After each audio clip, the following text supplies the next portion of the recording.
Oh, Mr. Weir, you've hardly eaten a thing. You not hungry this morning? I'm afraid not, Mrs. Mumford. Have you decided how long you're going to be staying in Margate?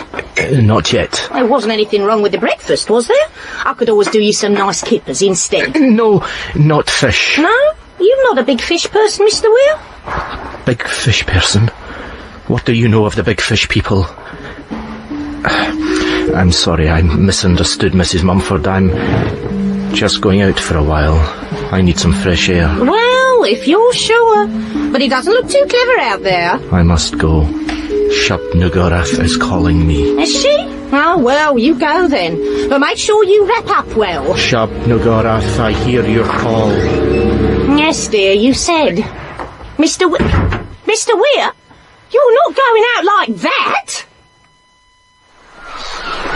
Ah, this is what it's all about. This is cold and wet and horrible. That's what it is.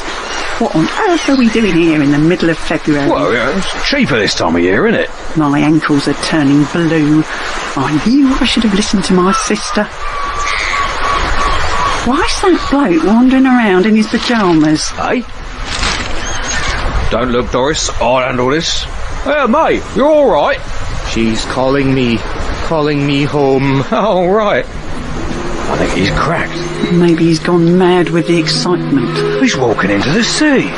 Hey, mate, you'll catch your death if you carry on like that. What you up to, eh? I'm coming to you, Shub Nagorath. Oh, my God, he's drowning.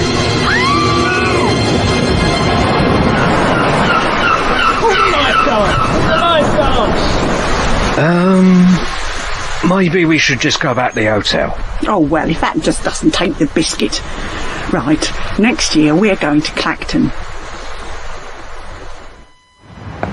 Who would have thought that such a quiet, unassuming village could contain such horrors? Who indeed, Professor? And I certainly would never have guessed that nice lady from the WI was behind it all. Lucky you weren't tempted by her Victoria Sponge, eh, Professor? Oh, absolutely. But the best thing of all is that it's given me a wonderful new idea for a short story. In fact, I'm hoping it may even stretch to a novella. I thought I might call it The Nightmare Made Flesh. Oh, no, that won't do. No? Too melodramatic, you think? How about The Blasphemy in the Cellar? I'm afraid you can't use any of what happened in your stories. You and I are now under the jurisdiction of the Official Secrets Act. Are we? Oh, what a shame. Anyway, the terror of Totley is yesterday's news. We have a new case to busy ourselves with. What's this one about, then? I'm the foggiest. But I'm sure the man from the ministry will explain all. Ah, yes, Whitechapel to Whitehall, eh? We are going up in the world. If you say so. You don't seem very happy about it. I don't like civil servants. Why ever not? Have you met one? Oh, well, no, not as such. Come on, come on. Well, here's your chance. After you. What ho? I beg your pardon. Inspector Lionheart, I assume? Stoutest of all Britain's stout yeomen? Stoutest of... I think it was intended to be a compliment, Lionheart. Alexander Chetwood Caulfield Vaughan, Junior Under-Secretary for Interior Affairs. Good to meet you at last. Yes, likewise. And this is Edward Dunning, my right-hand man. Oh, I know who he is. Colonel Black has told me all about you both. G&T, anybody? It's a little early for me, but perhaps we should get down to business. Oh, yes, of course. Well, it all concerns a young fellow called Barnaby Weir. Until last weekend, Barnaby had a rather promising career in politics. Before that, he'd worked all over the shop with the Home Office, the Foreign Office, the RAF. Bit of a high flyer, then. So, what went wrong? Well, on Friday afternoon, he unexpectedly took off down to Margate and booked into a cheap bed and breakfast. The following morning, he strode out of the door, across the beach, and straight into the brine, wearing his gym jams, would you believe? Oh, dear. How unfortunate. Absolutely. Caused a devil of a stink upstairs, I can tell you. So, there you are. Quite a mystery, eh? Is that it? Yes, I think so. Why? Well, I can't really see where we come in. This chap's demise may be unfortunate, but it lacks a certain sense of the uncanny. Yes, I see what you mean. Was there nothing else mysterious about the way he died? He wasn't dragged under the waves by ghastly reptilian hands, for example, or babbling the wild curses of a demonic possession? Not that I'm aware. Hang on a minute, I'll just read this again. I see where I've gone wrong. There's some more verbiage on the other side of the paper. Look, silly me. And? Apparently his body was recovered later the same day, but on its way to the mortuary... Oh, that's odd. Looks like it says it melted. That can't be right, surely. Oh, no. I think that's quite likely. Wouldn't you say, Professor? Absolutely. The Case of the Melting Minister. You can have that one for free. I say... Now, I understand Mr. Weir wasn't under your roof for long, Mrs. Mumford. That's right, sir. He arrived late on Friday and was gone before I cleared breakfast away the next morning. So, apart from the obvious, was there anything peculiar about the deceased's behaviour? Let me think. Well, he didn't finish his bacon and eggs. That was very queer. Yes, I can imagine. Anything else? Oh, yes. There was something funny. When he left for the last time, just before he... You know. I know. He said someone was calling him. A woman, I think it was, but she had a very queer name. Can you remember it? Something like... Shabney. Shabney Gurath. Yes, that was it. Shabney Gurath. Interesting. What's that then? Welsh? No. Worse than that. Oh, you know it. What does it mean? It's a name from legend. At least I've always believed it's a legend. I certainly hope it's a legend.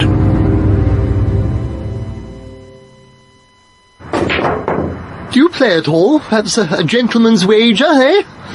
Do you ever do any work, sir? You're a card, Lionheart. So, what's the thinking? Is this Shrubney Gulloth chap behind it all? Shub Nigurath, sir, but I think that's a little premature. It, is entirely mythical after all. Yes, but that's all in a day's work for you, chap, surely. Who was that fellow you had dealings with at Christmas? Rasputin. I always thought he was just a made-up Johnny from one of those big Russian novels, and blow me if you didn't find out he was real all along. Yes. Did you go to one of the major public schools? Eton, old sausage. Seat of learning for generations immemorial of Caulfield Downs. Of course it was. What's the next move then, old scout? Professor Dunning has offered to seek some further information from a friend of his.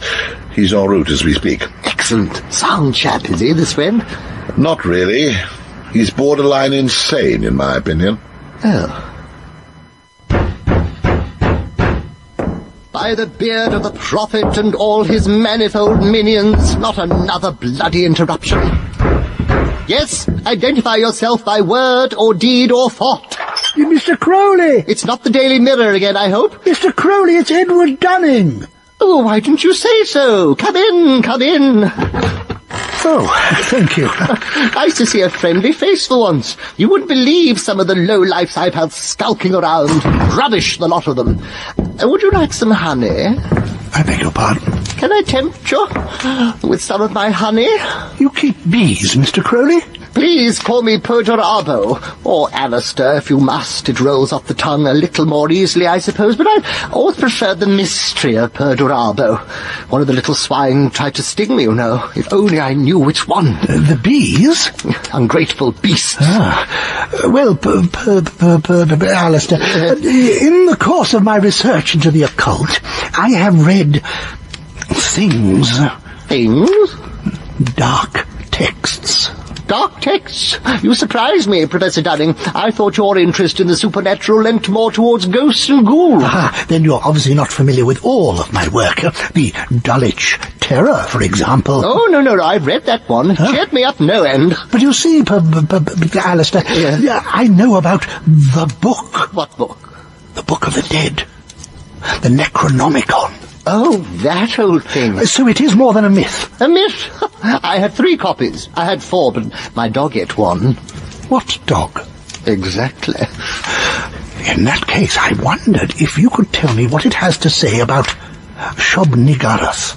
Shub-Niggurath. Now there's a name from the dead. Well, I have heard whisper that she is one of the most terrible of all the foul creatures mentioned in the Necronomicon. Oh, yes, quite horrible. But can she really exist? I have seen shadows, felt ripples of her presence on the astral plane, but I could not say for sure, though some could. Ooh. The cult of Shub-Niggurath, Mr. Dunning.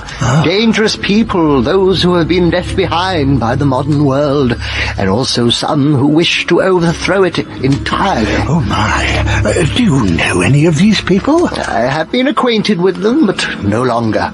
Her most prominent follower is a man I once considered a brother. Perhaps not a favourite brother, but still... Well, what was his name? Malherbe. Sebastian Malherbe. I would advise you not to seek him out, Professor Dunning. He is a former acolyte of mine, but one who has abandoned the path of intellectual inquiry and turned to the dark side. The dark side? But I thought... I know there are those who would call me the wickedest man in the world, but Malherbe is a true master of the black arts. Believe me when I say that Malherbe has done things so dreadful, so despicable that... Yes? Professor Dunning... they would make your hair curl. Good Lord. I would advise you in the strongest terms possible to tread carefully, Professor. Any investigation into Shub-Niggurath you may undertake can only end in pain, horror, and darkness. Oh, my word. Now, what about that honey? Oh, yes. I know Malherbe. By reputation, anyway. Nasty piece of work. Yes, so I gather. You remember the Limehouse vampire? Those young girls who disappeared? The Virgin Brides? That was him? Perhaps, but we may never know. We thought we were close. Tracked him down to a disused Chinese laundry in the East End. But then, he just seemed to disappear off the face of the earth. I see. The damnable thing was, no one actually ever met him. No one who lived to tell the tale, at any rate. Hat. I'm sorry? Take it off, hat. Oh. For as much as it has pleased Almighty God to take unto himself the soul of our friend Barnaby Weir, we offer this, Body. Yes, I know, but it's not really a body anymore, is it? Oh, I don't know then. Sorry, Your Reverence. We offer these remains to the place prepared for it. That ashes may return to ashes and dust to dust. Amen. Amen. Ooh, poor Mr. Weir. Yes. Hold the fort here for a moment, would you, Dunning? Oh, yes, of course. Can I help you? Oh, my God. Sorry to startle you, but it always piques my interest to see someone hiding behind a tree at a funeral. Are you a friend of Barnaby's? You could say that. How about you? Oh, yeah. Well, we used to work together when he was attached to that RAF project down in King. Oh, yes, the project. Those damn mirrors. Mirrors? The acoustic mirrors. That's where all this started, of course. Where all of what started? The madness. You know. Madness? I have no idea what you're talking about. Oh, God. I knew they intended to cover it up, but I never thought they'd succeed. Well, what do you mean? Not the RAF, surely. Who are you, anyway? I didn't catch your name. Lionheart, Military Intelligence. Military? MI-13. We're fairly new. Right, I see. Look, I can't say anymore. I shouldn't have come in the first place. Well, I don't see why not. The man was a friend of yours. Yeah, but so were the others, and look what happened to them. Others? What others? I'm sorry. I have to go. It's too dangerous. Oh, wait. Oh, for heaven's sake. Somebody stop that man. Oh, excuse me, sir. Will you get out of my... beg your pardon, Father. Well, that's quite all right, but could you... Oh, damn and blast. Well, really? Sorry, Father. Well, chaps, yours truly has managed to dig up a bit of inside info on this RAF caper. Wasn't easy, though. You think they didn't want anyone to know about it? Well, they probably don't. Fair point. Anyway, it's lucky I know a few fellows from my days in 70 Squadron. Old Shagger Allsop was particularly forthcoming. You flew, sir? India. Bombed a few of the locals. I see. So, what are these acoustic mirrors he talked about? They're a series of massive concrete dishes that the RAF have erected along the south coast. Seems they've found a way of channeling sound waves so that the noises from several miles away can be heard clearly by a chap with a set of headphones. The point being? Oh, to give advance warning of enemy aircraft in the event of hostilities, that is. I see. So, do we know what Barnaby Weir was doing on the project in the first place? Checking up on them for the War Office. By the time he was drafted in, the whole project was starting to look like a bit of a frost. What was the problem? Well, it was partly that Watson Watt and his radar gizmo were doing pretty much the same thing a whole lot better. Mostly it was the result of the infamous sheep incident. Sheep incident? A few years ago, old Tucker, the bloke in charge, arranged a demo to Air Marshal Dowding and some of the army bigwigs. The dish thingy was supposed to pick up a Hawker Hurricane 5 miles off the coast. Unfortunately, just as they were getting started, a farmer in a nearby field wandered past with a herd of sheep. Instead of the gentle hum of a Rolls-Royce engine, all they could hear was a lot of bally bleating. Rather put the mockers on the whole thing. Oh, I can imagine. So that was very nearly it. Tucker went back to Cambridge with his tail between his legs, and the thing was just about to be put into mothballs. Then, at the 11th hour, Charles de Sac stepped forward and offered to carry on funding it himself. Would you believe? De Sax? Lord de Sax? That's him. Used to run this place, the Secret Service, I mean, back in the Great War. Nice old buffer, actually. I met him once at one of Mater's soirees. This is all very interesting, but did you get any hint of mysterious happenings, cover-ups and the like? No, not a squeak, I'm afraid. But as I say, the Air Ministry chappies were being dashed cagey. In that case, I say we bypass them and go straight to this de Sax. Can I borrow that file, by the way? Ooh, lovely. That's more than my job's worth, Lionheart. Oh! An excellent shot, sir. Not bad, was it? Hello, who's this? Lord de Sax. That's right, who are you then? Lionheart, MI13. This is Edward Dunning. A pleasure. Call me Charles, please. And this is Peter Vanguard, my good friend and chief scientific advisor. So are you the Edward Dunning? Oh, well, I wouldn't be so presumptuous as to claim to be the definite article, let alone the definitive article, but... Yes, he is. How interesting. I've read a number of your books, Professor. The 7 Ghastly Torsos springs to mind. Oh, thank you. I was trying out a new style in that one. Fusion of the classic epistolatory form with what I believe is known as stream of consciousness. Yes. I didn't really understand a word of it. Oh. And this is my faithful hound, Dorothy. Deaf as a post, poor old girl. Are you a shooting man, Mr. Lionheart? I suppose I know one end of a shotgun from the other. Then please, be my guest. Well, if you insist. Vanguard. Hold. Fine shooting, Mr. Lionheart. A lucky shot, that's all. Charles, we'd like to talk to you about this RAF project you're running down in Kent. Yes, well, I assumed as much. Nobody ever wants to talk to me about anything else. My own fault, of course. It has become rather an obsession. You certainly seem to have more faith in the project than most. Just doing my bit for king and country, that's all. Oh! I gather when you took over the project, it was a bit of bother. Absolutely. The RAF had bailed out, which was a blur. I managed to convince the War Office to let me continue funding it myself, just to give Peter time to refine the techniques. With the result that the mirrors are now capable of hearing a cow cough in Boulogne. Oh, cripes. That is impressive. Why the interest, if you don't mind my asking? A young man named Barnaby Weir died a rather suspicious death last weekend. We gather he used to work with you. Yes, I saw the obituary in the Times. Poor fellow melted, didn't he? Very sad, I'm sure. I think it may be overstating things to say that he worked with us. Mr. Weir was not a member of our team, merely an observer. And did he make any useful observations? I seem to remember he once reported a light bulb that was out of commission. That was of some help. Doesn't sound as though you thought all that highly of him. Oh, I'm sure the young fellow had a great future ahead of him. I wouldn't like to say in what. In a bucket, it would seem. Oh dear. That's in rather poor taste.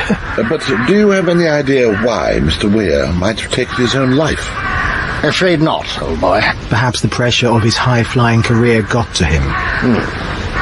Is there much evidence of mental instability among your staff, Charles? I mean, anyone ever succumb to a fit of madness, shall we say? Good Lord, no. We run a very tight ship. Whatever gave you that idea? Oh, just a stab in the dark. Well, thanks for your help, Charles. We'll let you get back to your shooting. Going already? In that case, Mr. Dunning, perhaps you'd like to fire off a round or two? Well, really, I'm not... Nonsense, man. Just point and shoot. Well, if you're sure... I absolutely insist. Well, then, how do I... Oh dear. You've shot Dorothy. Oh, dear me, I'm awfully sorry. I'm afraid Dorothy's bought it, sir. Oh, lorks. I thought his lordship was very understanding about your little mishap. Yes.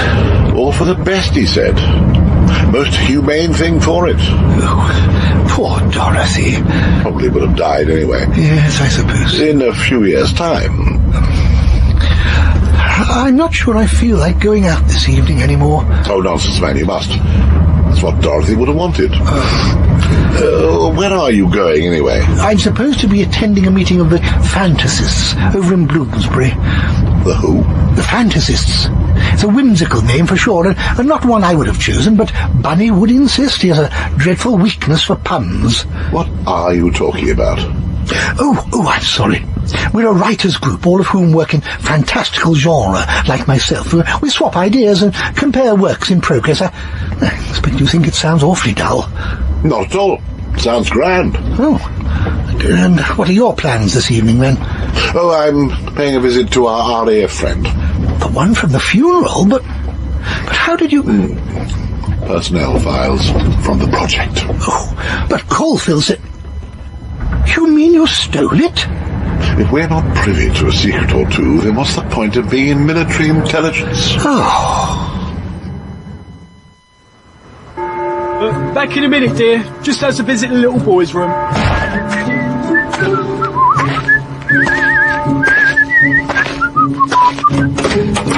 Oliver Gambrel, I presume? Christ alive! Oh, it's you. What are you doing in my toilet? Waiting for you. Perhaps we can carry on our conversation about your time down in Kent. What, in here? In the house, if you don't mind. One lump or two? None, thank you, Mrs. Gambrel. Or how about something to eat? A nice bit of rock cake? Oh, that's very kind, but I don't want to spoil my appetite. I've a particularly nice bream waiting for me at home. Well, take it with you then. It'll go down a treat as a bit of supper. Oh, why not? Thank you very much. I'll leave you two boys to it. I'd slip that straight in the bin if I were you. They're completely inedible and made of some kind of substance not entirely unlike solidified magma. Thanks for the warning. Mr. Gambrel, last time we met, you made a rather laconic reference to some kind of madness. I realise I must have sounded hysterical, but with good reason, I assure you. Any chance you could elaborate? Well, it got to Captain Wimperus first. He was a good sort, George. Steady, reliable, not a blemish on his record. Then, one day, he came off his 12-hour shift monitoring the airwaves and reported that he picked up some unusual sounds, almost like alien voices. Isn't that what it was supposed to do? Detect any funny business on Jerry's part? Oh, not alien as in foreign. Alien as in otherworldly. Well, it happened again a few weeks later. And then again, more and more frequently. In the end, he had to be taken off the project for real health. To be honest, we were relieved. We all thought that'd be the end of it. But it was only the beginning. Almost as soon as he'd gone, others started to hear the voices as well. One or two at first, but soon pretty much all the team. but the top brass still tried to deny it. Insisted we were just picking up encrypted messages on longwave from somewhere on the mainland. Old Dowding was convinced it was the Germans, but everyone who'd heard the voices knew there was more to it than that. Did you ever hear them yourself? Oh yeah, and it certainly wasn't a human voice, no matter how distorted. It had a loathsome, insinuating pitch like the very devil. It still makes me shudder to think of it. After a few months, things got even worse. People started being drawn towards the sea, completely unconsciously. They'd find themselves standing on the beach with no idea why or even how they got there. Rumours started to spread. All nonsense, of course. But some of the team were convinced they were being called by some strange sea creature out in the channel. Kind of kraken, eh? I suppose so. You don't seem shocked by the idea. I've learnt to have an open mind in these matters. Please, carry on. No one had heard from George Wimperus since he left. Then one day, he was found washing around just off Beachy Head. The verdict was suicide, of course, but we all knew it was the voice calling to him. That's when the panic began to spread. People started leaving left, right and centre, but it was no good. Whatever this unearthly power was had got inside us all. What happened to the others? They died, Mr. Lionheart. All of them. Teresa went back to Cambridge and tried to get on with her life. 6 weeks later she was found polluting the Cam. Then Jasper Winterbottom marched off the pier at Eastbourne, and Theo Meeker somehow managed to drown himself in the bath. In the end, only Barnaby and I were left. I stuck it out as long as I could, but he absolutely refused to go. Said he had to get to the bottom of what was going on, and now look where it's got him. Good Lord. If this is true, why the hell has no one looked into this before? It's like I said. The RAF just wanted it covered up to save their embarrassment. I find that hard to believe.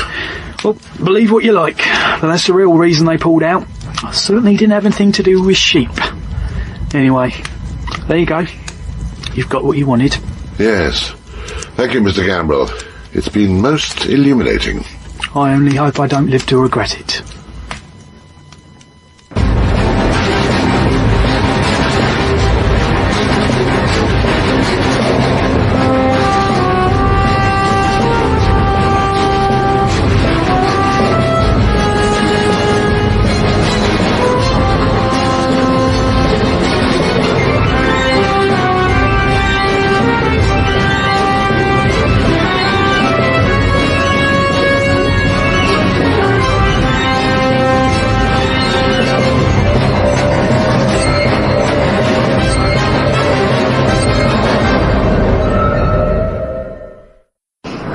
Read all about it.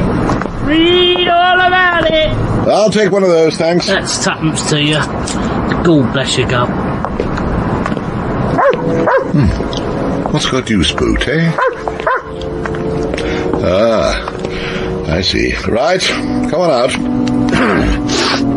It would that bloody dog give me away, wouldn't it? Don't flatter yourself. You really ought to take those steel caps out of your shoes. Oh, bum. So, how can I help you? I've got a message for you, if you know what I mean, chummy. Really? Well, here's one for you. What was that? Rock cake. Go on, have a bastard of a bruise there. And not just there. Ow! Blimey, you running swine! Must be getting old. Once upon a time, that would have floored a gutter snipe like you. Hey, here! Come here! Sorry, mustache. Will you get out of that car? Not likely. Better luck next time.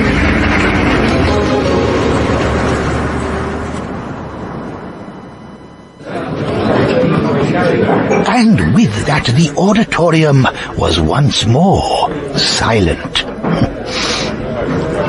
And, well, that's it. The Folio of Fear by Edward P. Dunning, due to be published in the Easter number of Horrid Stories. What did you both think? Very good. A well-crafted effort and no mistake. Well crafted.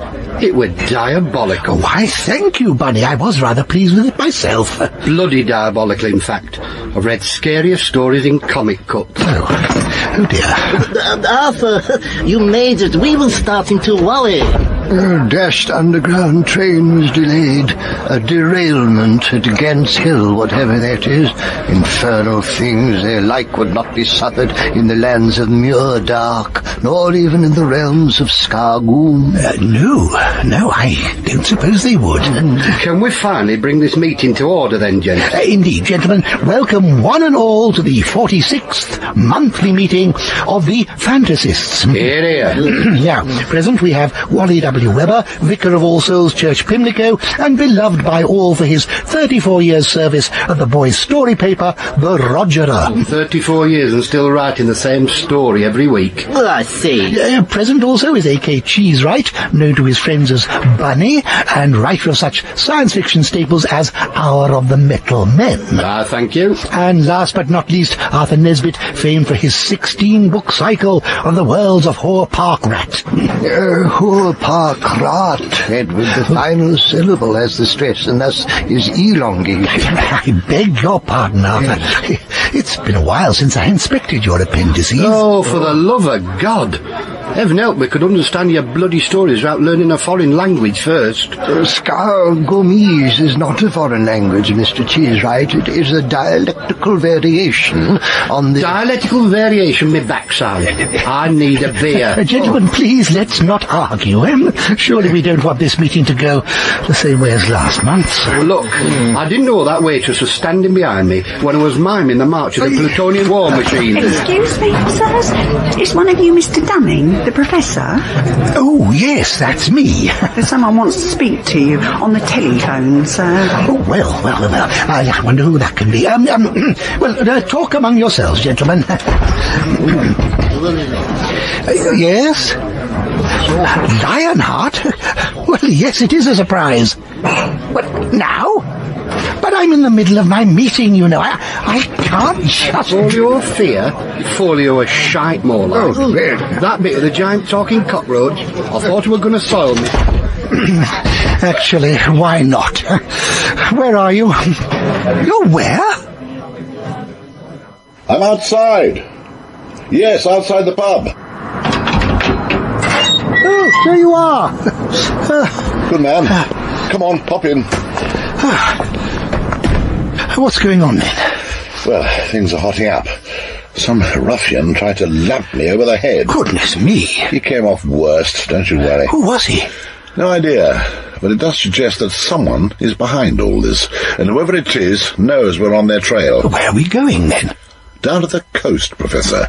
It's high time we had a look at those dishes. The acoustic mirrors? I thought we'd ruled them out. Yes, well, young Mr. Gamble has ruled them back in again.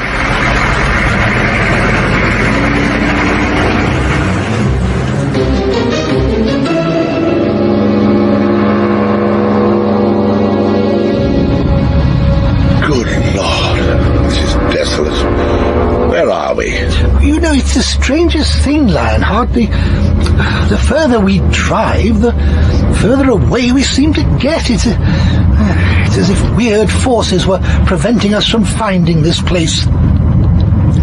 You're holding the map upside down. Oh yes, so I am. Are those the mirrors up ahead? You could be right.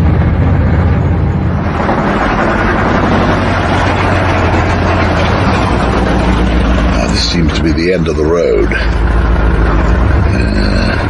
Must be a way of getting closer to them than this. I assume we'll have to proceed on foot. It is getting rather dark, Lionheart. Well, we could retire to that village we passed away back. I'm sure there must be a hostelry that would provide us with a warm welcome. We're not here for a holiday, Professor. No, but it has been a rather long day. Perhaps I could buy you a drink.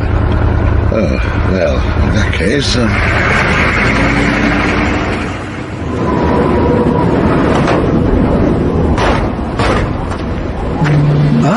well, it doesn't look quite as welcoming as I'd hoped.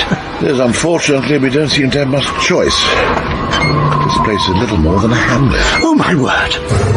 Have you seen the sign? The Donicom? Funny name for a pub? No, that's not the worst of it. Look at the picture. What the devil is it? A mermaid? ugliest mermaid I've ever seen. I can't see how that can be good for trade. No, indeed. It is quite disturbing. Oh, well, perhaps it'll be cosier on the inside.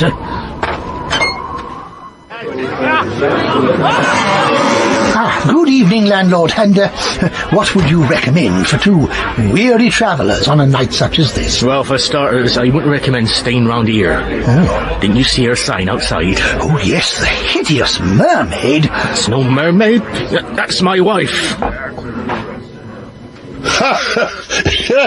Very good. Oh. Did you read the motto?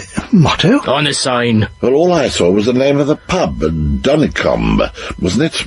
Curious name, I thought. Is it local? Local? You could say that. This here inn is the Don't Come In. You see? Don't come in. Eh?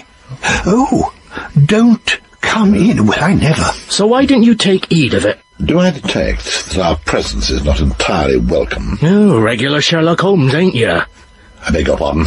Lionheart, well, as you put it like that, perhaps we could forego the drinks. Forego the drinks, he says. Dunning, we're leaving. Bloody nerve. I didn't take to that man at all. Had a definite look at the gallows about him. Well, I'm sure there's been a misunderstanding. You know what these rural types are like. They have their own ways. They may not be quick to welcome outsiders, but I'm sure they're good-hearted coves at heart. Rubbish. I've never seen such an ugly crowd of reprobates. Come on, let's get away from here before I punch that fellow up the bracket. Excuse me, sirs. I hope you weren't offended by my husband's little joke just then. Little joke? There you are, Lionheart. I told you it had to be a mistake. Of course it was. George says you're more than welcome to join us if you're still of a mind to. Oh, well, that's grand. We'd be delighted, madam.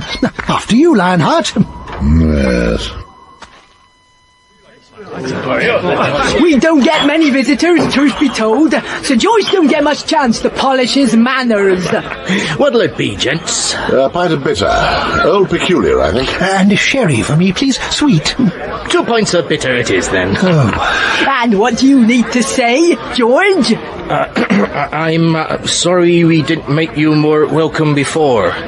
It's old Ebenezer Spain's birthday, you see. Aye, for today he is, and we was all in high spirits. 3 sheets to the wind, more like. Apology accepted. I quite understand. We've all been there, haven't we, Dunning? Yes, absolutely. Many's the evening I've been out wassailing and knocked off a bobby's helmet in my excitement. Your drinks, gents. Your good health. And regards to old Ebenezer as well. Oh, yes. Here. 84, eh? Denge Marsh, born and bred as well, old Ebenezer is. Never stepped foot outside the village, have you, dear? And none the worse for it neither, eh, Ebenezer? 84 years in this village. Wouldn't have thought there was much to do here. No, we get by. We're simple folk, really. Ain't we, George? That's the key. Must have been a bit of a shock when those concrete monstrosities went up on your doorstep then. A shock? Well, more than a shock. Them city folk ain't wanted. Surely the RAF fellows aren't all that objectionable? They must be good for business at any rate. Don't let 'em in, do we? We've no need nor want from the outside world, and that's the truth. George! No offence to yourselves, of course. None taken. Anyway, they'll learn. They'll learn, or they'll be taught instead. They're dealing with things they don't understand. What makes you say that, George? I may call you George, I hope. My family have lived here 14 generations or more. Same goes for just about everyone in here. We know the land, and we respect it. But these newcomers, they have no respect for it, so they won't get none back. Mark my words. There'll be a judgment on them before too long. That's all very interesting, George. A judgment, eh? From whom, if you don't mind my asking? From the only one that's in a position to make a judgment on mortal men. Oh, from God, you mean? If that's what you want to call him. Anyway, that's enough of that kind of talk. Gentlemen, another drink? Oh, yes, please. Why not? Can I assume you'll be wanting more as well? You won't be able to get back to London tonight anyhow. London? Or wherever it is you came from. No, it was London. Well guessed. We have 2 rooms to spare, if you'd like both of them. Excellent idea. I'll go and make them up now for you. Anything else I can do for you? Any chance with sea view?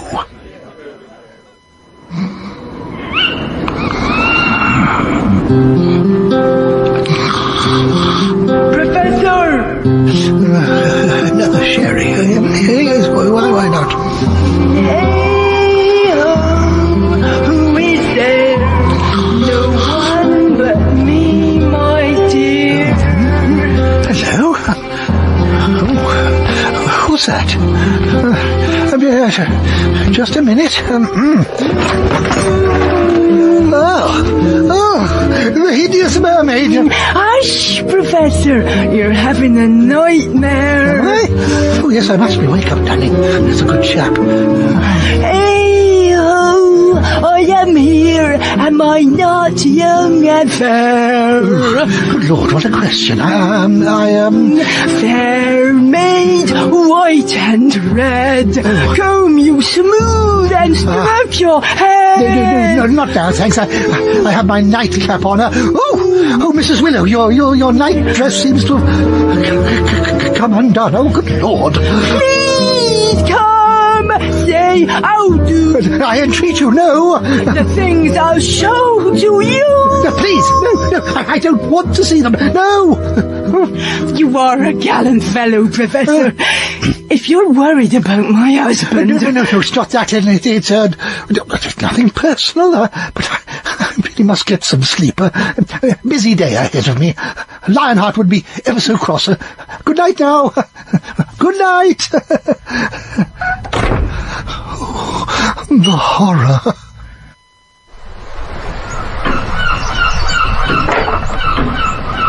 Lionheart! Good morning. Sleep well? Not exactly. I did, like a baby. Must be this sea air. Yes, must be. Now, shall we be off to the dishes? I could murder a good breakfast. Do you think Mrs. Willow could rustle something up? I'm sure she could. But do you mind if we just get on our way, Lionheart? I don't feel at all that hungry. Oh. Wretched place this is. So flat and dreary. Now that is odd. What's odd? Well, I knew there were several dishes on the site, but I had assumed they'd all be pointing out to sea. Yet that one there is pointing inland. Probably jerry-built. And the other two are at rather peculiar angles. In fact, they are arranged in some sort of circle. An ellipsis at any rate. Yeah, I see what you mean. Looks like some kind of concrete Stonehenge. Which is the one we want, anyway? I believe it's the widest dish. That one there. Look, there's a doorway set into the base. Oh dear, it seems to be locked. Not for long. Oh, what are you doing? Lionheart, that's breaking and entering. Hey, presto. Where did you learn to do that? Half a lifetime of close association with London's criminal underworld. I can see where the fellows who are operating this thing had a tendency to go doolally. Can you imagine being stuck in here for 12 hours at a time? Indeed. So, how does it all work? Seems simple enough. The user sits at this desk here and puts on this headset, I imagine. What about that machinery there? The thing with all the knobs and switches? I beg your pardon? I said, what is that? Dunning, could you take that stethoscope thing off? Hey? Silly me. Sorry, what was the question? I was just asking what that device does, and I think we've established that it blocks out any sounds from in here. Oh, yes, indeed, that would be vital. Any sounds that the dish picks up will be very faint indeed. I see. I'll just put these on again and see if I can hear anything. Why do I feel as though there's something we've missed? Something that... Oh, my word. What is it? Oh, my... How awful. What's going on? Can you hear something? Dunning? I understand. Understand what? What can you hear? I understand. You must be free. Dunning! Edward, take those things off at once! I hear you. I hear you. Shub Nigoras. Dunning! Get them off, man! Oh, Lionheart. How queer. I could have sworn I heard a voice. Apparently so. You were talking to yourself. No, not myself. There was something else, some kind of intelligence. It was almost as if it was inside my head. Can I have a look at that headset again? Yes, there you are. Oh, dear. Look at these headphones, Lionheart. Oh, hang on. Shouldn't they be plugged into something at the other end? Yes, they should. I don't like this at all. Come on, let's get out of here. Oops, oh, excuse me, Mr. Vanguard. Professor Dunning and Mr. Lionheart. This is a surprise. Yes, isn't it? Perhaps you'd like to tell me exactly what you're doing in my listening chamber. Perhaps you'd like to tell me what you're doing leaving your listening chamber unlocked. Unlocked? You're lucky it was us who found it open, and not... Germans? Germans? That's right. Very lax, Vanguard.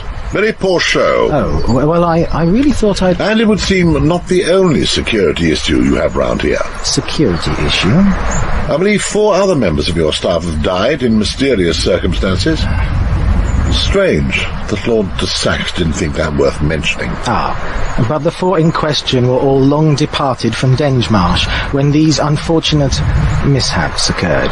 I really can't see how anyone could infer any connection with the project. Maybe not.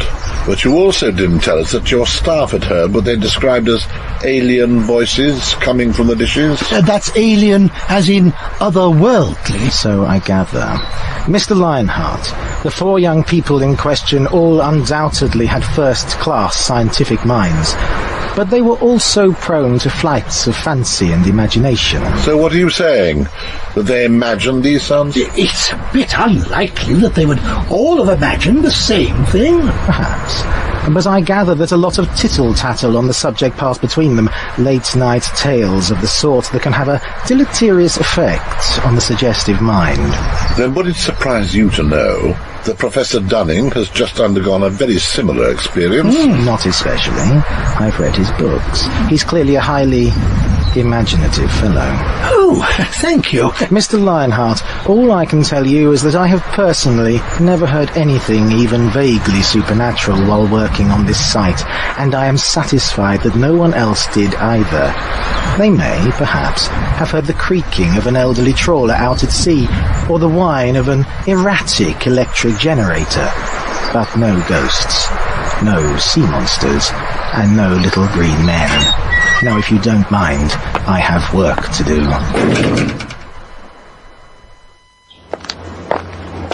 Well, it does all sound a little far-fetched, I suppose. Silly ass. He's lying, of course. You see? Oh, my goodness. It's Mrs. Willow. Please don't let her see me. Oh, good morning, Mrs. Willow. Hello, sir. Hello, Professor Dunning. Oh, yes. Hello. I've got a message for you, sir. Constable Mepham dropped it in. Came through on that new-fashioned telegraph device of his. How interesting. I can't think of anyone offhand who knows I'm here. It's from some fellow up in London. Mr. Cauliflower Brown or something. Thank you. What does it say? Return to London. Stop. Case suspended. Stop, stealing my papers. Stop. What was that last bit? I think it should have been stop stealing my papers. Well, if you will take Mr. Caulfield Brown's thing... What's the damn fool up to? Putting the entire investigation on hold just because of a little well-intentioned theft. Does this mean you believe in us? I suppose we'll have to. But once I've cleared up this little misunderstanding, I fully intend to get straight back down here. There's still plenty to do. In that case, why doesn't the Professor stay? No sense in you both being put out. Ah, no, but I hardly think... Excellent idea, Mrs. Willow. What? You'll be all right, won't you? I'll get Caulfield Brown sorted out and be back before you know it. Well, I suppose so, but then... That's settled then. I'll see you tomorrow, Dunning. Try not to sort the whole thing without me. Come on, Edward. You come back to the inn with me and I'll fix you up some luncheon. Oh, very well. And then I'll go make your bed ready for tonight. Oh, crumbs. Mother to daughter from daughter. All alone, Professor Dunning. Would you mind if I joined you? Oh, Mr. Vanguard, please be my guest. Lionheart's been called back to London. I must apologise if I seemed a little abrupt earlier. Oh. Your appearance rather wrong-footed me, and I must confess I find your friend somewhat abrasive. Oh, you don't know the half of it. He can be ever so tetchy. I think it's his liver. So sing high for the devil of Denge Marsh, my boy. Sing ho for the devil of Denge. An interesting song, don't you think? Oh, fascinating, quite fascinating. For the outside girl offers nothing freely. The outsiders mock and insult all our ways. They've got a fine for us since the ancient old days. They say she's the devil below, she just fell, but they'll be the ones who are going to hell. Mr. Vanguard, you've been here for some time. Have you ever suspected that the locals aren't entirely of the Christian persuasion? You are a master of understatement, Professor. I take it then that you haven't seen the church. No. Why? Come with me. A picture contains 1,000 words.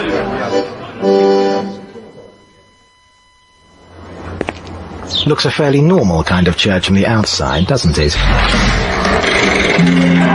But inside... What extraordinary architecture! A completely unique vernacular. And not a piece of Christian iconography to be seen. No, all the symbolism seems to relate to the sea. Yes, this undoubtedly hints at some kind of heathen belief system. I knew you would understand. But what about these statues, though? They all seem to be of Christian worthies. Oh, they are. You need to know your local history to make sense of them. Oh. This figure here is Sir Gregory de Pulpe, who was installed as the local baron following the conquest. In 1096, Sir Gregory tried to erect a church to rectify what he called the sinful lack of an existing Saxon structure. But his builders could get no further than the foundations, as the stones kept sinking into the marsh. Oh, how unfortunate. The records actually say that the stones were sucked into the marsh, but that, of course, is absurd. Yes, absurd. And next to Sir Gregory is the Earl of Burpham, the architect of another attempt in the 13th century. The church erected in his name rose somewhat higher. However, during the construction it was hit by lightning so many times that eventually the craftsmen fled in fear of their lives. Oh, and who is this third figure?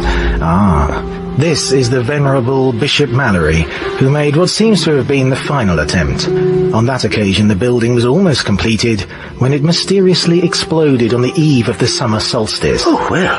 The bishop's conclusion was that the villagers were a bunch of benighted heathens who didn't deserve the love of God. Oh, cripes. Pretty strong meat for a man of the cloth. Since then, it seems the village has grown ever more isolated. Hence the idiosyncrasies that you have no doubt encountered among the locals. Isolated no longer, though. Look down here, Professor Dunning. This inscription is what I particularly wanted to show you. I'd say this stone predates the church, wouldn't you? What kind of language could that be? How very interesting. It's certainly archaic, whatever it is. Oh, my goodness. Have you seen the carving below the inscription? The foul, tentacled creature? Yes, of course. but I can't say it means anything to me. Do you recognize it? I certainly do. It's a representation of one of the elder gods. A creature called Shub-Niggurath.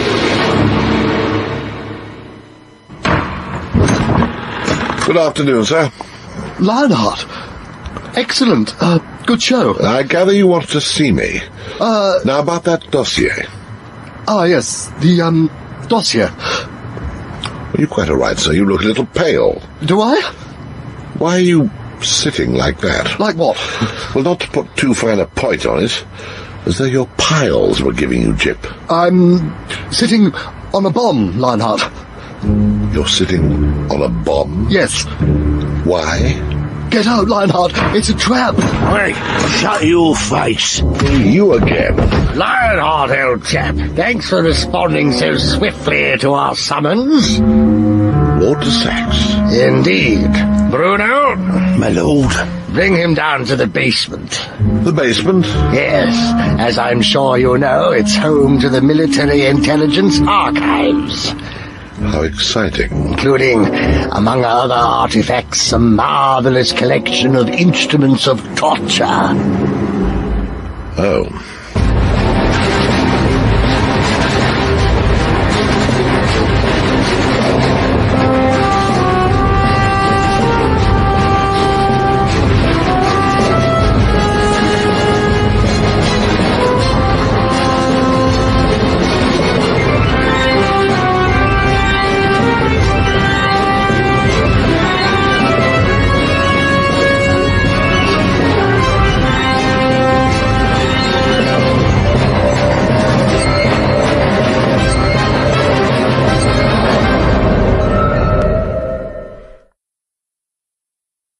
Shub-Niggurath, my goodness.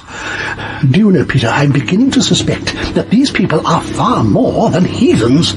They may actually be adherents of the Great Old Ones. The Great Old One? There are legends of beings from the dawn of time who ruled our planet before man was even a distant rung on the evolutionary ladder. They're still worshipped by obscure cults in isolated places around the world. But not here in Blighty, surely? Oh, yes, very much so. Do you remember the Limehouse vampire? Of course. The police suspect it was the work of an exceptionally evil fellow called Sebastian Malherbe, a follower of the cult of Shub-Niggurath. Well, I never. In fact, it could be here in Denge. Mr. Vanguard, we could be in the most terrible danger. If only we knew what the inscription said. The inscription? Yes. Maybe it holds some clues about this cult of yours. You could be right. Oh, now, where are my glasses? What is this apparatus I'm attached to? Says on the label it's a Polynesian witch chair. A bit like a medieval ducking stool, but with rather more precision. All I need to do is remove this peg and... Aha! You're off! You seem to have set me on a slow descent to the floor. Am I supposed to be scared? Bruno, could you remove the manhole cover? Yes, my lord. This building runs over the old River Tyburn. It's been lost to the public view for generations, but luckily it's still accessible if you know where to look. So your intention is to drown me, very slowly? Not exactly. We also need to dispose of the evidence. You'll be going the same way as our mutual friend Barnaby Weir. I see. Do you mind me asking how you did that? Melting the poor chap, I mean. Anhydric acid. I think that's what it's called anyway. Never heard of it. Funny stuff. It's just a powder in its natural state and completely inert. Only activates on contact with water. But when it does get wet, boy does it go! Like being eaten by a horde of invisible piranha. We sent one of our top men down to that boarding house where Weir was staying, got him to swap the salt cellar with one that we'd prepared earlier. Next thing you know, his food's laced with the stuff. How ingenious. Bit of a bonus when he marched straight into the sea. I thought we'd have to wait until he took a bath. Still, they do say not to go swimming on a full stomach. And how do you propose to get this acid into my system. Already taken care of, old boy. Mrs. Willow performed a similar trick with your food down at the inn. So, as soon as you are lowered into the river, you should feel a certain tingling in your toes. Why don't you just tell me what you want? What I want is to watch you suffer. You shot my Dorothy. I've heard some petty motives in my time, but that takes the biscuit. Anyway, it wasn't me who shot your dog, it was Dunning. True, but we have other plans for the Professor. Talking of which, I must be leaving you. Bruno, stay here and clean up the mess, will you? My lord. It's a good fellow. I am sorry you won't be able to join us, Lionheart. After all the interest you've shown, it must be a huge disappointment. I'll live with it. Actually, I'm afraid you won't. So, Professor, do you know the language? Yes, I believe I do. It looks very much to me like hello. An obscure dialect, to be sure, but... The language of the ancients. Oh, have you heard of it? Only in passing. Please, carry on. Well, its roots are shrouded in mystery. It has been long associated with evil cults and their forbidden texts. But can you translate the inscription? Well, yes. Yes, I can. I wrote a paper on this very language some years ago. Is that right? Oh, yes. In fact, there's only a handful of people in the world who can speak Achlo. What extraordinary luck. Then please, Professor, I would dearly like to hear these words spoken for the first time in such numberless ages. Oh, well, why not? Now, let's see.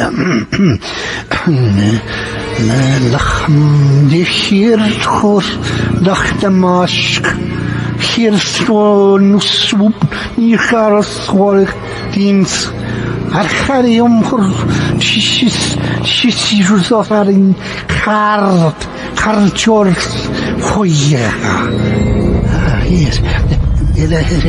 In her house, neath Denge Marsh, dead Shub Nikorath waits dreaming, and I think that's right. Mr. Vanguard, Peter, are you all right? Oh, I'm quite all right, Professor Dunning. Did you feel the earth move just then? Some sort of seismic shift? I felt considerably more than that. Really? What exactly? I felt the walls of space and time shiver, a cosmic shift, opening a crack in the very fabric of reality. Oh. Well, I can't say I know what that would feel like. Did you feel it, sir? The quake? I certainly did, Mrs. Willow. Is it starting, then? Is she awake? She is. Eh? Who's awake? Why, Shub Negorath, of course, for which we have only you to thank, Professor Dunning.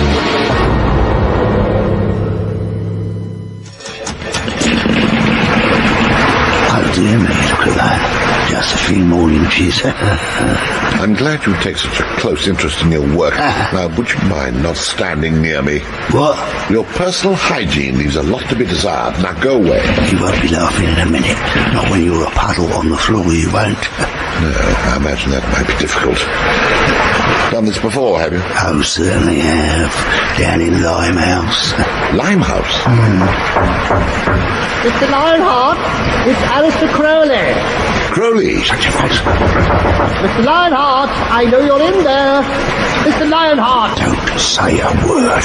I'm not going to go away, you know. Aren't you ready to answer it? Mr. Lionheart. Stay here.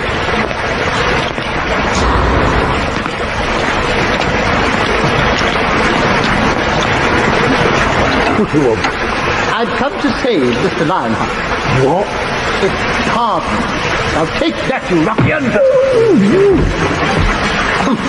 Mr. Lionheart, where are you? Mr. Crowley, I never thought I'd be so glad to hear your voice. Well, I've had some backhanded compliments in my time, but that's a pippin. What's that noise? Are you running a bar?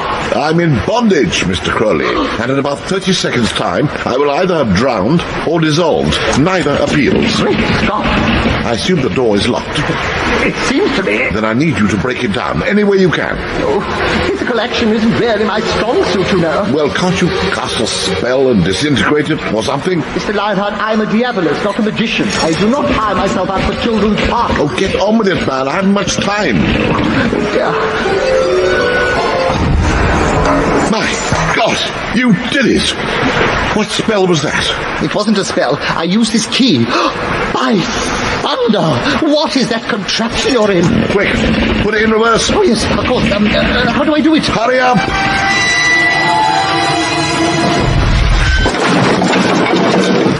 Well done, man.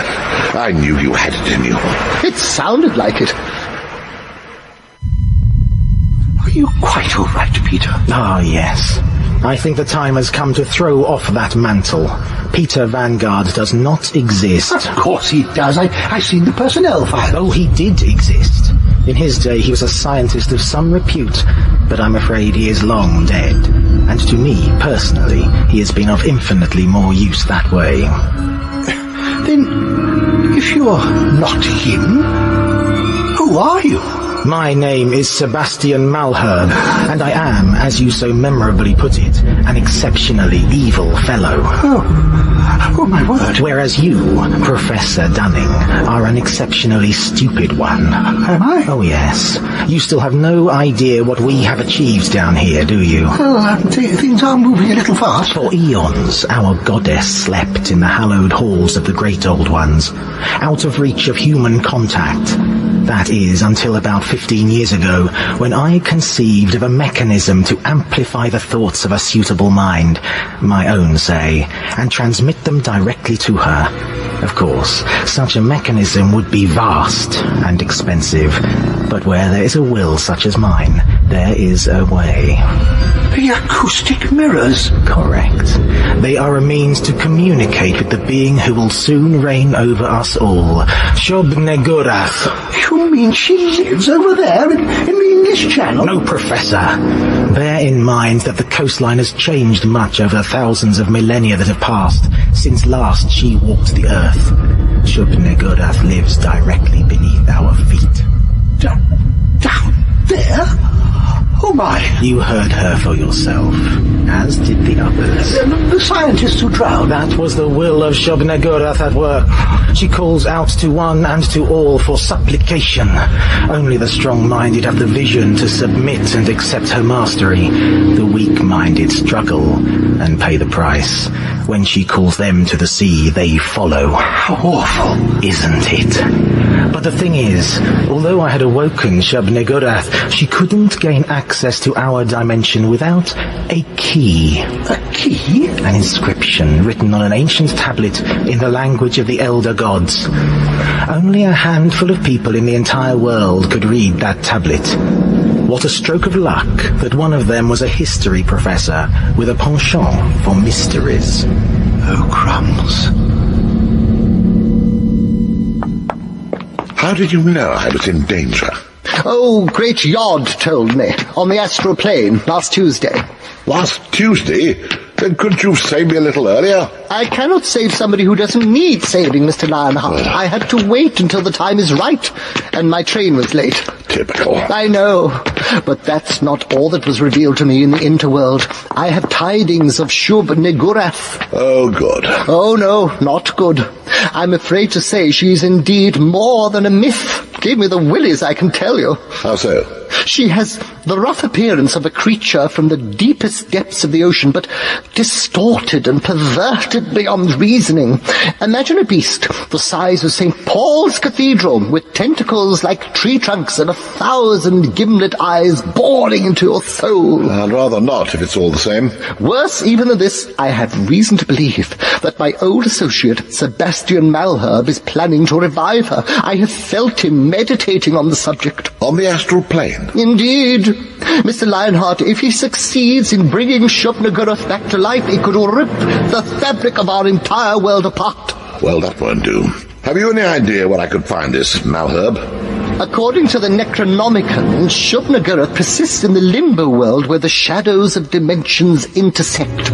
But she is an elemental beast, at one with the forces of water. Her portal into our world would be near the sea. I think I can guess where. She can only be called into existence by a complicated ritual, the heart of which involves the recitation of her secret incantation. If Malherb has discovered this, her revival may already be underway. Oh dear, that sounds like the sort of thing Edward might have a hand in. Then I should also tell you that the ritual ends at sunset with a sacrifice.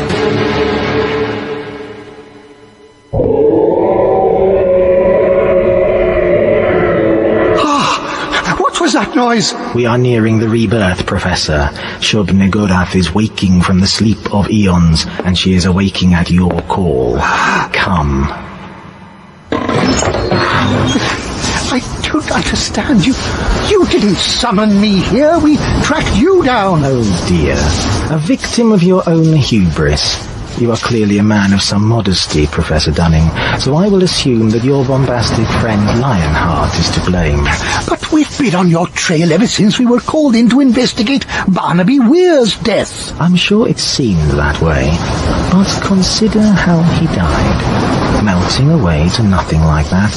It was just the sort of uncanny happenstance that you would be attracted to, like bees to a honeypot. You mean? No magic involved, I'm afraid. Just a simple chemical concoction administered by another of my loyal acolytes. So our investigation was part of your plan from the very beginning. Down to the last detail. This all seems a little elaborate. I mean, couldn't you have just written and asked me to translate the inscription for you? But it was important that it was you who read it aloud. We have to offer Shub-Niggurath the most acceptable sacrifice that lies in our power. Sacrifice? Yes. Animals are fine, but their acceptability is limited. A small child is even better, but not nearly as effective as the right kind of adult. You mean a virgin? No, we tried that one, didn't work. Oh. You, Dunning, are the right kind of adult. You, uniquely, were the one we needed. Me? You who summoned Shub-Niggurath to us. You who would give your life willingly to represent the humbling of the mortals who dare to beckon Shub-Niggurath from the netherworld. What? Give my life? Mr. Dunning, it is time to keep your appointment with the Wicker Fish. Oh, God! Oh, Jesus Christ! Oh, my God, Christ, no! Dear God! No!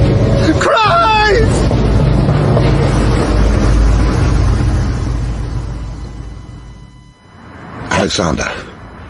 Alexander, wake up! Lionheart, what's happened? Why am I on the floor? And why have I got such a pain in the beam? Come on, get up. Alistair, this is Caulfield Brown, civil servant. Pleased to meet you, Crowley, Satanist. Oh, I see him. There's been an unholy brouhaha up here while you've been away. Yes, I know. The situation is much worse than we thought. There's a human sacrifice planned down at Denge, and I have a nasty feeling Dunning may be on the menu. Oh, lorks. Worse still, we have to stop an age-old interdimensional being from being called into existence. And my sworn nemesis, Sebastian Malherb.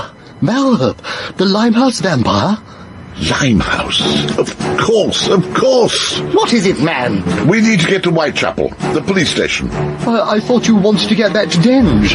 Whitechapel first, Denge after. But we must hurry, the creature has already been summoned. Well, how long do we have? Let's just say that if I don't get down there by sunset, it may well be the last one any of us sees. Sunset? But it's 4 o'clock now. Is it? My God. I'll get a car. We'll be too late. Damn it, Alistair, is there any way you can send it back where it came from? Now? A spell or something? Will you please stop using that word? Oh, very well, an incantation. We could perform the ritual of Yakus. One uses a mystical fan to winnow the air. Excellent. Do you have a mystical fan? No. Oh. I have an idea. Lord Sachs is here, sir. Excellent. Haven't missed anything, have I? Professor, how are you? I'm cold.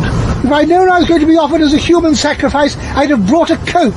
Stiff upper lip, old boy. This is a great honour. An honour? Mr. Dunning, I will personally ensure that your part in the rebirth of our goddess features prominently in the history books of the New Age. She's stirring, Master. Help back! Everybody stay where you are. Do not blaspheme against the Great One with your craven ways. Crikey. Big bird, isn't she? She is the greatest of the great old ones. I, Shub-Niggurath, the black goat of the woods with 1,000 young. Oh, it's horrible. Mr. Crowley was right. You are insane. How can you pledge your allegiance to a thing like that? Hear the unbeliever, Great One. Hear his words of sacrilege. Oh, dear. Hear me, Shub-Niggurath, kin of Yog-Sothoth. Awake and reclaim your world. Take what you will and destroy what you will. I ask you merely to remember who it was brought you your freedom. What's that noise? It is the sound of a new age. The age of man is over. The second age of the Dark Ones has begun. No, that noise. What the devil? I say, it's a Mark I Hawker Heart. Lionheart?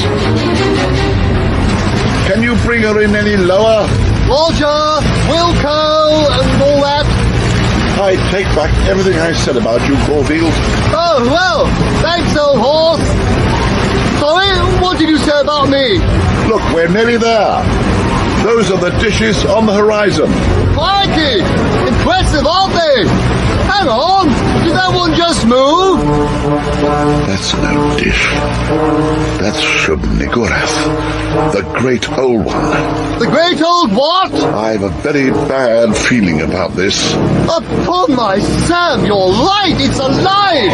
It must be 100 feet tall! Fools.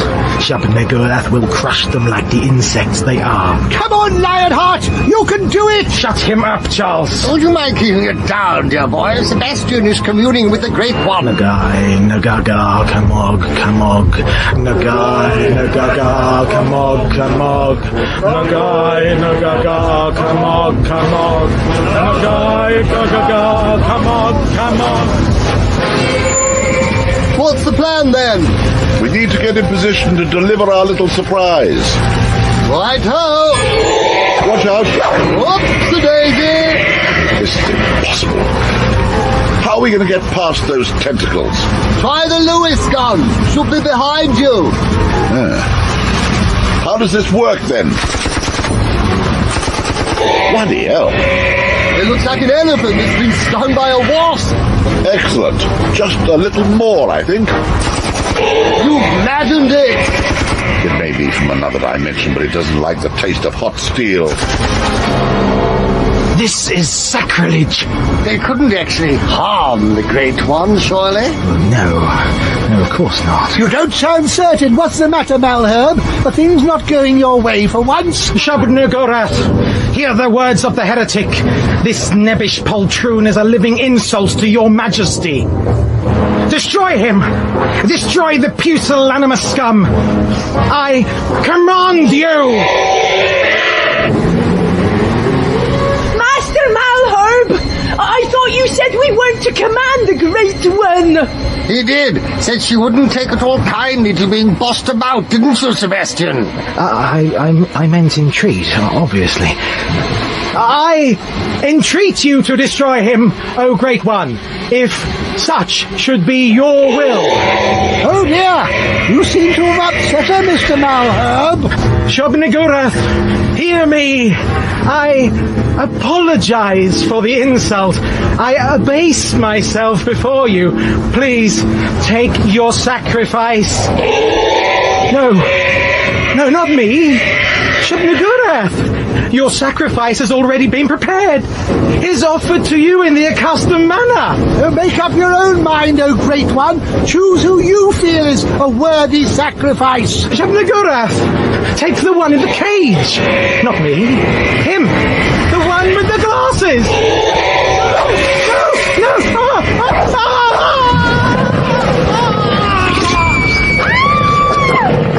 Oh, my good lord. Not sure that had quite the desired effect, old scout. The thing looks wilder than ever. Hell, are we going to get close enough? We need some kind of distraction. I'll bring her around for another pass. Hold tight, this old beauty doesn't handle quite like the modern ones. What the hell's that? The wooden thing behind the crowd of villagers. Looks like a big fish. I say, there's someone in it. I think I can guess who. Typical.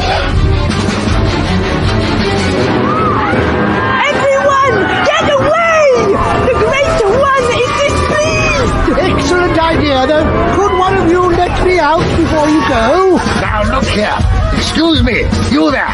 Lord de Saxe! Be careful! Yes, you, octopoid oaf. That's right, over here.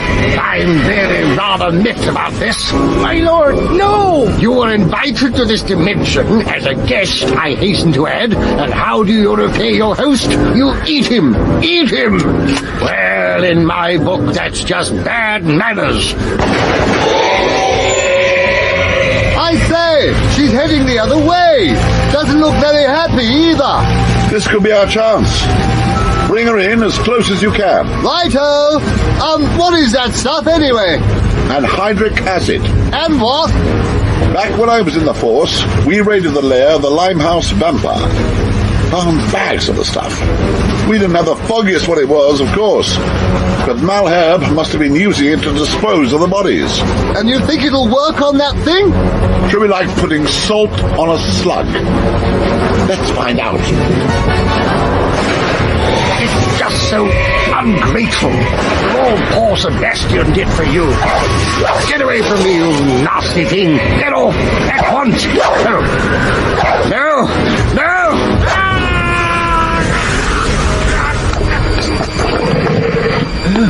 Oh dear. I think we should go, George. I think we should find something else to worship. Something with less tentacles. I say, take me with you, Mrs. Willow? Oh dear. What's she doing now? Oh, my word. She's after the plane. Look out, Lionheart. Mind the tentacles. Ready? Ready, Chief. Just give me the word. Now. Shots away! Now get off my world!